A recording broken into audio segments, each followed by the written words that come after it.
Apakah era di mana dolar Amerika mengatur segala harga di pasar lokal Indonesia akan segera berakhir?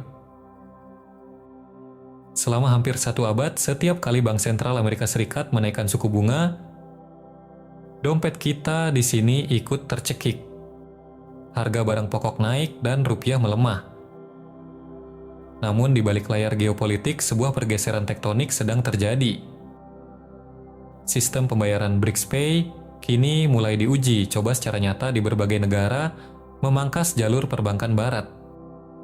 Di saat yang sama, negara-negara raksasa mulai agresif menimbun emas dalam skala yang belum pernah terjadi sebelumnya.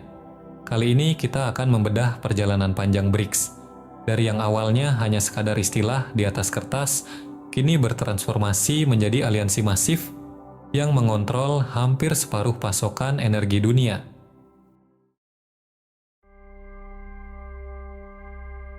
Semuanya bermula pada tahun 2001. Seorang ekonom bernama Jim O'Neill menciptakan istilah BRICS. Saat itu, aliansi ini belum ada. Ini hanyalah analisis ekonomi tentang 4 negara berkembang yang diprediksi memiliki potensi pasar raksasa di masa depan. Titik balik sesungguhnya terjadi pada krisis finansial global 2008. Ketika sistem perbankan barat runtuh dan menyeret seluruh dunia ke jurang resesi, negara-negara ini sadar menggantungkan nasib ekonomi sepenuhnya pada sistem keuangan barat yang berbasis dolar adalah tindakan berbahaya. Mereka butuh sekoci darurat jika sistem barat goyah. Pada tahun 2009 di Yekaterinburg, Rusia, para pemimpin ini bertemu untuk pertama kalinya dalam KTT resmi. Sebuah langkah awal koordinasi politik antar benua yang perlahan mulai menyusun strategi untuk menyeimbangkan peta kekuatan dunia. Mari kita bicara data. Jika kita membandingkan BRICS dengan G7 kelompok negara maju pimpinan barat, skalanya kini sudah berbalik. Secara populasi, BRICS menguasai hampir separuh penduduk bumi. Dan yang paling mengejutkan, sejak tahun 2023, Produk Domestik Bruto (PDB) gabungan BRICS berdasarkan keseimbangan kemampuan berbelanja atau purchasing power parity secara resmi telah melampaui total negara-negara G7.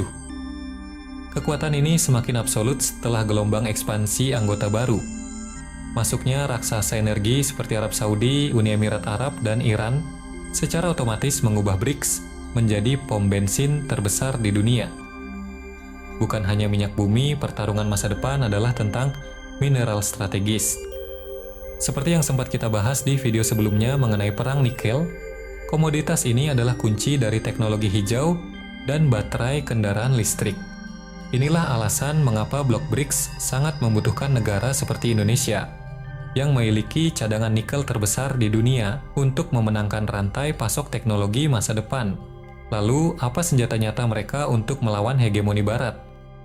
Jawabannya adalah sistem keuangan alternatif. Saat ini, sistem pembayaran digital BRICS-Pay terus dimatangkan. Namun, tanpa disadari, Indonesia sebenarnya sudah melangkah di jalur serupa melalui mekanisme local currency settlement. Kita sudah mulai mengurangi ketergantungan pada dolar dengan menggunakan mata uang lokal langsung dalam perdagangan dengan Cina dan Korea Selatan. Selain sistem pembayaran, mereka mendirikan New Development Bank atau NDB. Lembaga ini hadir sebagai tandingan IMF dan World Bank, menawarkan bantuan finansial dan pinjaman infrastruktur tanpa intervensi politik atau syarat struktural yang mencekik negara peminjam. Memasuki kondisi tahun 2026, tantangan terbesar BRICS bukanlah modal melainkan regulasi.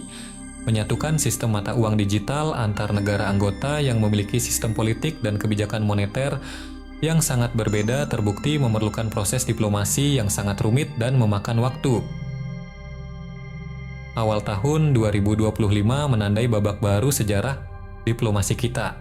Indonesia secara resmi telah mengetuk palu dan bergabung menjadi negara mitra untuk BRICS.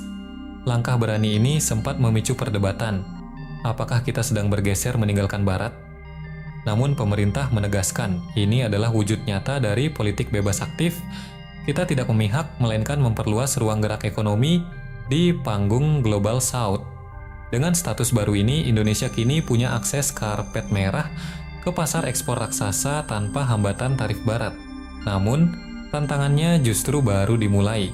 Sebagai anggota, Indonesia harus pintar menavigasi diri agar tidak terjebak dalam ketergantungan baru pada kekuatan ekonomi Cina yang sangat dominan di dalam blok ini, sambil tetap menjaga hubungan dagang vital dengan Amerika dan Eropa.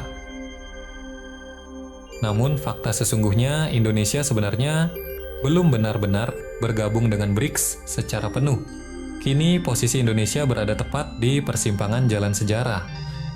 Mengapa kita belum secara resmi menjadi anggota penuh meski selalu diundang dalam setiap KTT penting? Banyak yang mengira kita sudah bergabung, namun kenyataannya Indonesia masih berdiri di ambang pintu. Berdiri sebagai negara mitra, kita punya kursi di meja diskusi, tapi belum sepenuhnya mengikatkan diri. Indonesia saat ini sedang memainkan strategi diplomasi tingkat tinggi, mengambil keuntungan ekonomi dari BRICS tanpa harus kehilangan akses ke sistem keuangan barat. Namun kita juga harus jujur melihat realitanya. Di balik semangat kesetaraan yang diusung BRICS, bayang-bayang dominasi ekonomi Cina yang begitu masif sulit untuk diabaikan. Pertanyaannya, apakah bergabung dengan BRICS benar-benar sebuah kemandirian? Ataukah kita hanya sedang memilih untuk tunduk pada kekuatan besar yang berbeda? Inilah dilema terbesar yang membuat Indonesia memilih untuk tetap mengamati dari ambang pintu. Indonesia tidak sedang ragu, melainkan sedang bermain cantik. Kita tidak ingin terjebak dalam perang dingin jilid baru. Bagi Indonesia, yang terpenting bukan siapa kawan atau lawan, tapi mana yang paling menguntungkan bagi rupiah dan rakyatnya. Satu hal yang pasti, BRICS bukan lagi sekadar macan kertas atau wacana ekonomi belaka. Mereka adalah kekuatan nyata yang saat ini sedang meredesain ulang arsitektur ekonomi dunia. Bagaimana menurut pandangan kalian? Apakah Indonesia harus mengambil langkah berani dan segera bergabung penuh dengan BRICS demi kemandirian ekonomi total? Atau justru kita harus tetap bermain aman di posisi tengah untuk menjaga keseimbangan global? Tulis analisis dan pendapat kalian di kolom komentar di bawah. Jangan lupa untuk klik subscribe dan nyalakan loncengnya agar kalian tidak ketinggalan pembahasan mendalam tentang dunia informatif lainnya. Sampai jumpa di video berikutnya.